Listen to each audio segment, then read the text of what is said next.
Welcome to another deep dive. Today we're taking a look at Essentialism by Greg McKeown. We're going to try and break down these excerpts you've given us and pull out the core ideas. It's like creating a cheat sheet for becoming an essentialist. I like that. It's more than just a time management thing, though. It's about getting clear on what really matters in your life, like both at work and personally. Yeah, definitely. That really resonates with me, honestly. I sometimes feel like I'm drowning in to-dos, and a lot of them don't even matter. Like, remember McKeown's story about that overworked executive? Yeah. He was so overwhelmed, and then essentialism kind of helped him reclaim his life. Classic example. He was just constantly saying yes, even to things that weren't important. But the thing is, and this is really interesting, when you say no to the good stuff, it actually frees you up to say a big yes to the great things. Like, can you imagine how much your productivity, quality of work, and even your personal time could improve if you were only focusing on the great stuff? Totally. It's like you're clearing out the clutter to find the real gems. Speaking of clutter, McKeown's discussion of learned helplessness was really eye-opening. It's like we forget we even have the choice. Exactly. He connects it back to those experiments with the dogs and electric shocks. Oh, right. Some dogs had a lever that would stop the shocks while others didn't. Oh, wow. And the ones with no control, they eventually just gave up trying to escape. Oh, no. Even when they later had the chance to get away. That's crazy. Yeah, it's kind of wild, right? How our brains can just trick us into feeling helpless, even in regular life. It's like when I chose law school, just because it seemed like the expected path, even though I wasn't really passionate about it. It was only later that I realized, hey, I have the power to choose something different. So how do we actually break free from this learned helplessness and start making, essential choices, especially with all the distractions we have nowadays? Well, McKeown talks about this thing called the 80-20 principle. Basically, the idea is that 80% of our results come from just 20% of our efforts. So think about your own work. Like, what are those crucial 20% activities that actually drive your results? Okay, that's a good point. Yeah. I definitely have some tasks that feel way more impactful than others. So let's say we figured out our crucial 20%. How does an essentialist approach those tasks differently than a non-essentialist? McKeown uses Southwest Airlines as an example. Okay.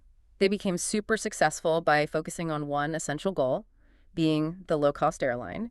So instead of trying to be everything to everyone, they made these really strategic trade-offs. Right. And it obviously worked out for them. Yeah, it's like they said, we're not serving meals or doing fancy routes, but we'll get you there cheaply and reliably. And it totally resonated with people. Yeah, exactly. But I think a lot of us struggle with those trade-offs. Like, we feel pressured to say yes to everything, even if it means compromising on things that are truly important.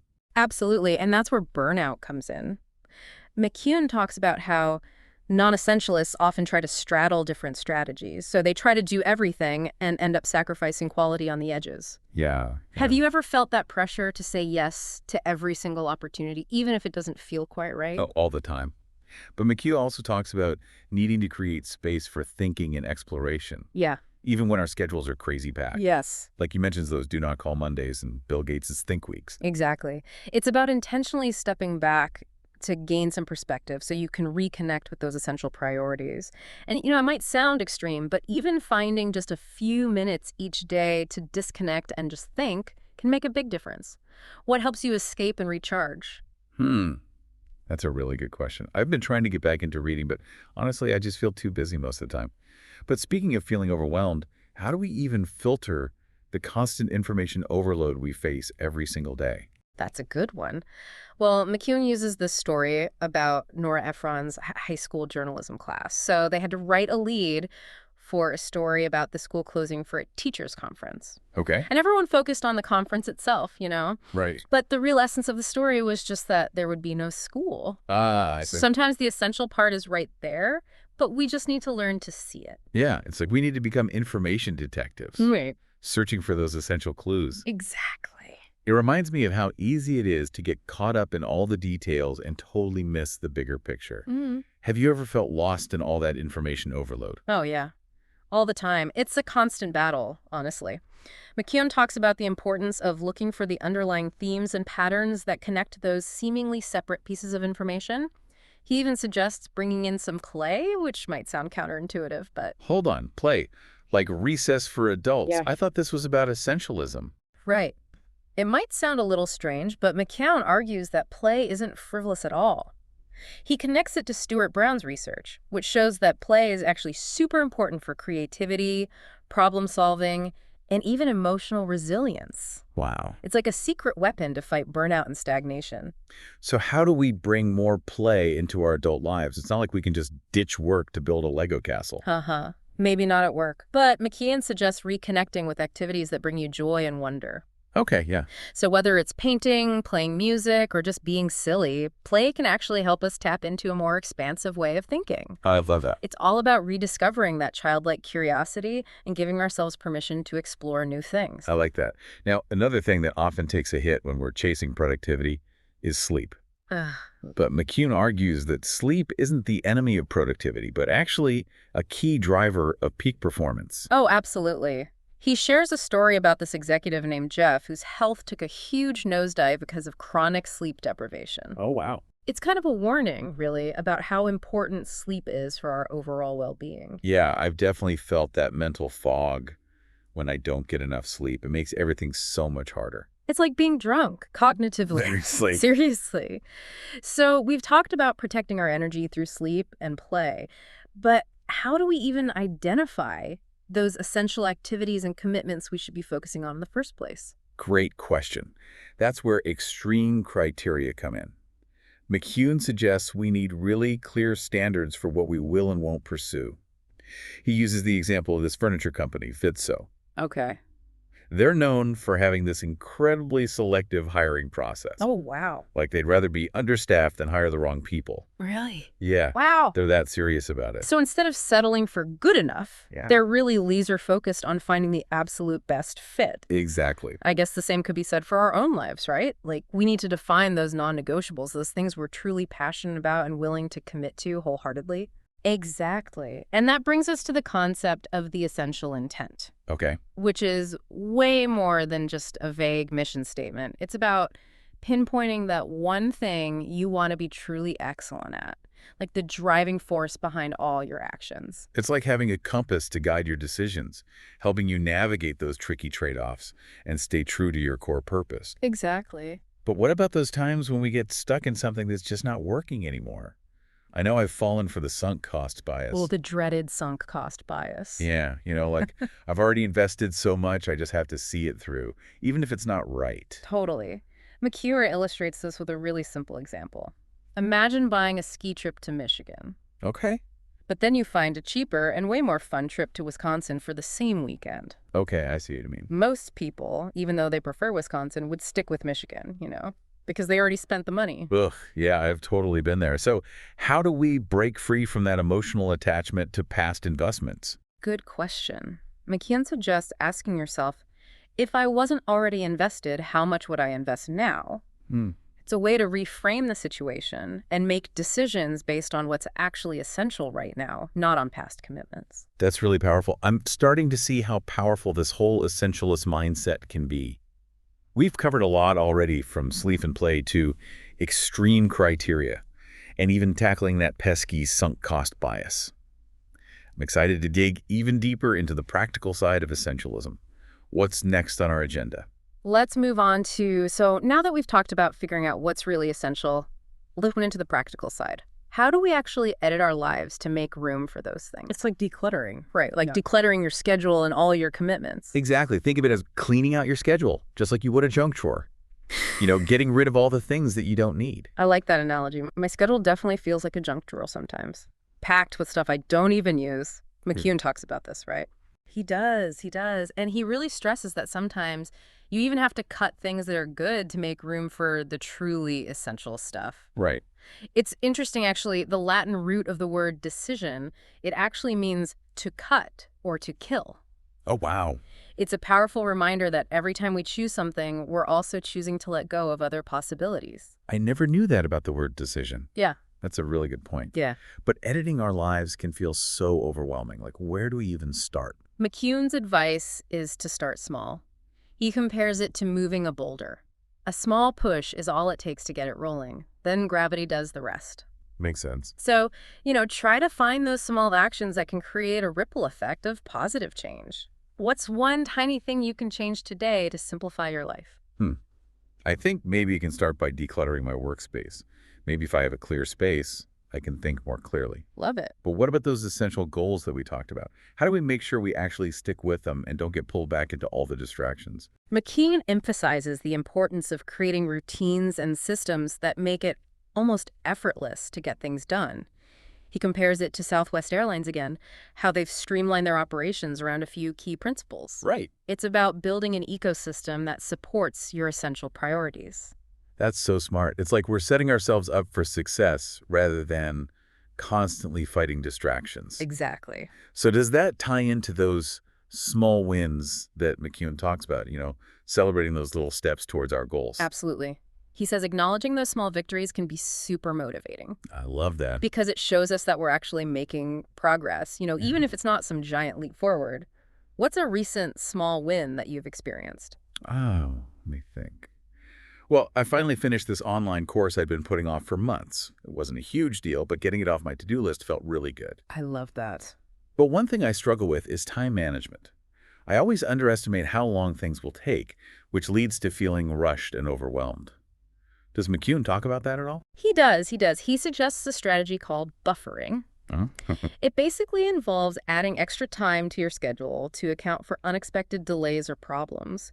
He actually recommends adding 50% to your initial time estimate. 50%. Whoa, that seems like a lot. I know, right? It might seem excessive, but it's actually really smart because it helps you avoid that stress of always running behind. Right. Think of it as a safety net for your schedule. You're Okay. creating space for all those little hiccups that inevitably come up in life. Yeah, that makes sense. It's like I'm giving myself permission to not be on edge all the time. Yeah. But how do we actually make this work in real life? Yeah. It's not like I could just add 50% to every meeting or appointment on my calendar. Right. So McKeown suggests starting by identifying the parts of your day or week where you're most likely to run into delays or interruptions. Okay, yeah. For instance, if your commute is always unpredictable, just build in some extra travel time. Yeah, or if I know I'm going to get sucked into emails, maybe I should block off some dedicated work time and set some boundaries around it. Exactly. It's about being strategic. It's about creating systems that actually work for you. Exactly.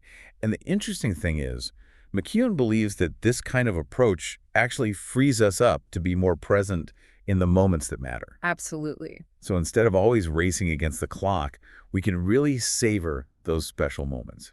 Whether it's time with family, pursuing a hobby, or just enjoying some quiet time alone. That's the goal. It's like shifting from a mindset of scarcity to one of abundance. I love that. But let's zoom out a bit here.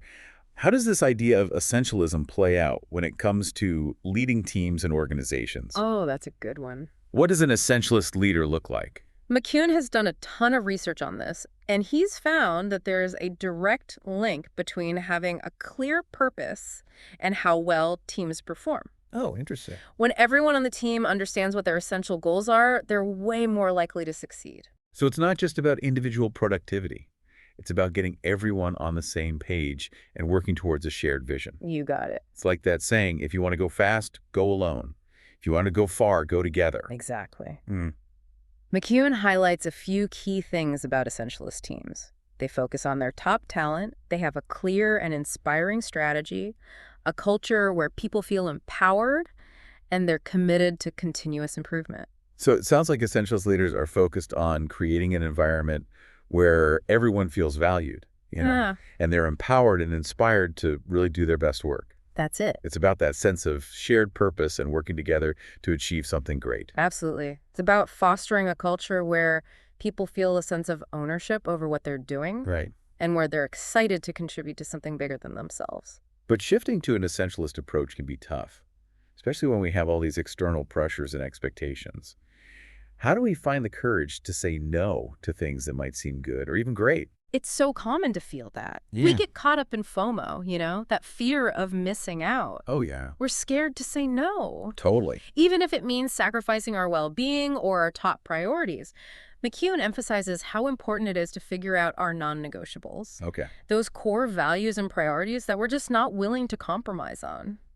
He talks about this couple who decided not to join any clubs or social groups because they wanted to prioritize spending time with their kids. Wow. It's a good reminder that every time we say yes to something, we're also saying no to something else. That's a good point. If we're not careful, We can get overcommitted and spread ourselves way too thin. Yeah, it's like we're sacrificing what truly matters on the altar of busyness. Exactly. And sometimes the bravest thing we can do is say no, even to opportunities that look tempting or prestigious on the surface.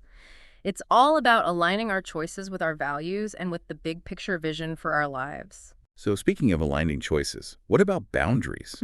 That's something I personally struggle with, especially when it comes to separating my work life from my personal life.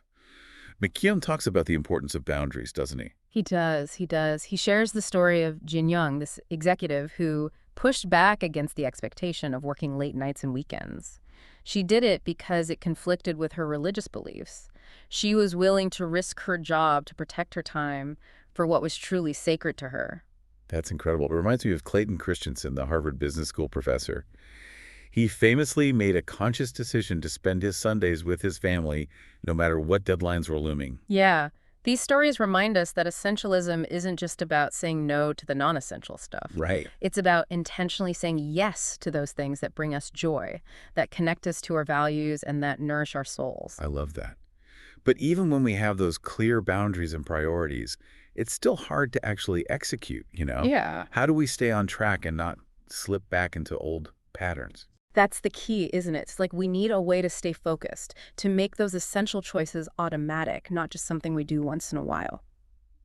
That's exactly it. And McKeown gets that. He talks about setting up systems and routines that make it almost effortless to follow through. You know, like how Southwest Airlines designed their operations to be incredibly efficient. Yeah. They have a few core principles that guide everything they do. It's about designing everything to support your essential goals, like your environment, your schedule, even your relationships. You got it. It's like we're building an ecosystem for success rather than always swimming upstream against a current of distractions. Exactly. And it's fascinating that McKeown thinks this approach also helps us be more present and engaged in those moments that truly matter. It all connects. Yeah, instead of always feeling rushed and overwhelmed, we can actually savor those special moments. It's about quality over quantity. Yeah, whether it's spending quality time with loved ones, doing something we love, or just having a quiet moment to reflect.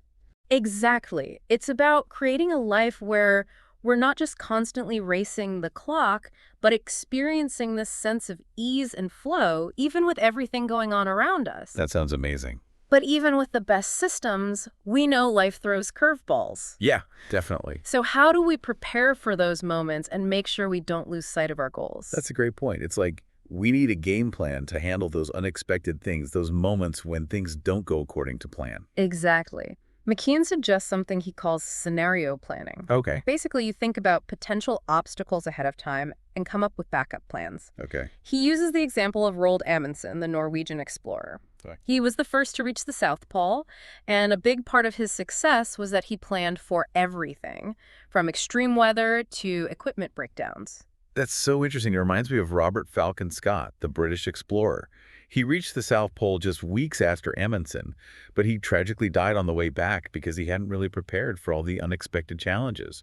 Exactly. Now, most of us aren't going on life or death expeditions, Yeah. but their stories show how important it is to be ready for anything, especially when we're going after our essential goals. Yeah. It's about having a plan A, a plan B, and maybe even a plan C. So we need to be ready for whatever comes our way. Exactly. But how do we actually use this scenario planning in our regular lives? McKeown suggests taking some time to think about potential challenges in different areas of your life Okay. and then brainstorm ways to deal with them. For example, what would you do if a big project at work suddenly got delayed? Right. Or if a family emergency messed up your schedule? That's a really good point. I think I would start by figuring out what my absolute top priorities are in those situations, Good. and then brainstorm options for adjusting my schedule or delegating tasks. Yes. It's about being proactive and having a plan in place. So I'm not totally thrown off course if something unexpected happens. Exactly. It's about having that control and resilience to navigate those unexpected challenges gracefully, I love that. without having to sacrifice your essential priorities. This has been so helpful. I'm already starting to see how essentialism can be applied to so many different parts of our lives. That's great to hear. But let's switch gears a bit here. McKeown also talks about the importance of subtracting things, Yeah. like removing the obstacles that get in our way. Mm-hmm. What exactly does he mean by that? It's like a counterintuitive approach almost, right? Instead of always adding more, we're focusing on taking away. Yeah, exactly. It's about simplification, getting to the heart of what really matters. McKeown actually uses a business parable called The Goal to illustrate this. Okay. In the story, the main character has to fix this failing production plant. Oh, wow. And he's totally overwhelmed at I first, bet. but then his mentor teaches him to focus on finding and removing bottlenecks. Bottlenecks. Yeah, like the things that are holding back the entire system, those constraints. So instead of trying to improve everything all at once, we're zeroing in on those key leverage points. That's it. It's like finding the pressure points that will create the biggest impact. Exactly. Often the solution isn't doing more, but actually removing the roadblocks that are preventing things from working smoothly. Right. It's about clearing a path for the essential. Exactly. And it's making me think about all the things I'm doing that might be creating unnecessary friction. Are there processes I could simplify? Tasks I could delegate? Those are great questions to be asking yourself. McKeown says we get so caught up in adding more to our to-do list that we forget to look for the things that are actually slowing us down. Right. And those obstacles can be all sorts of things, like inefficient systems, limiting beliefs, even toxic relationships. So how do we deal with these obstacles? It's not always easy to just make them disappear. You're right, it's not. But it's about starting small. Remember that boulder analogy? Oh, yeah. It just takes a small push to get it moving, and then gravity does the rest. What's one little step you could take today to remove an obstacle that's blocking your progress? Well, I think I could start by setting clearer boundaries with a colleague who's always interrupting my workflow. I love that. It's a small change, but I think it could have a big impact on my focus and productivity. I agree. But what happens after we've removed some of those obstacles and we're starting to see progress? How do we stay motivated and keep going? That's where celebrating those small wins is so important. Right. McKeown says we tend to get so focused on the end goal that we forget to appreciate the journey along the way. It's true. And acknowledging those small wins can really help keep us motivated. They remind us that we're moving in the right direction. We can get so caught up in the destination that we miss the scenery along the way. Exactly. But how do we actually celebrate progress in a way that feels, authentic? It's not like we throw a party every time we check something off our to-do list. Yeah, it doesn't have to be a big thing. It's about finding little ways to acknowledge and appreciate those small victories. Maybe you share them with a friend, or take a moment to reflect on what you've accomplished, or even just give yourself a mental high five. I love that. It's about recognizing that progress isn't just about those big milestones, but about all those little steps that get us there. Speaking of small steps, McKeown also talks about the power of routine for making things easier. What does he mean by that? He's basically saying that routines can help us make those essential activities automatic, like a natural part of our lives. Once a routine is established, those essential things become almost effortless. You don't have to rely so much on willpower or motivation. That's so interesting. It's like we're building a support system for our essential goals. Exactly. And McKeown stresses that we need to be intentional about the routines we create, designing them to support those essential priorities. He even talks about creating new triggers to help us remember to do those things. Like, he shares an example of how he developed a journaling habit by always putting his journal next to his phone. So every night when he plugged in his phone to charge, he was reminded to write. That's brilliant. It's like using our existing routines to create new, essential habits. It is. It reminds me of that whole science of habit formation. How every habit has a cue, a routine, and a reward. Absolutely. If we want to make a new habit stick, we need a trigger that tells us to do it. Then we build the routine around that trigger, and then we reward ourselves for following through. And as we keep repeating that cycle, the new behavior becomes wired into our brains. So it's not about forcing ourselves to do things, but about understanding how our brains work and setting ourselves up for success. That's the key. It's about creating an environment where the essential things become the default.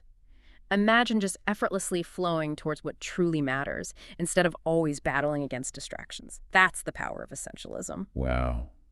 This deep dive has been incredible. I'm feeling really inspired to start applying these principles to my own life and create something that's both productive and deeply meaningful. That's great to hear. Any final thoughts for our listeners as they start their own essentialist journeys? I'd say embrace the challenge of figuring out what's truly essential in every part of your life. It's a journey of self-discovery, really. It's about learning to say no to those good things so you can say yes to the truly great ones. And ultimately, it's about creating a life that's not just busy, but deeply fulfilling. That's beautifully said. Thank you so much for joining me on this deep dive. And to our listener, remember, the power to choose the essential is within you. Absolutely. Go make it happen.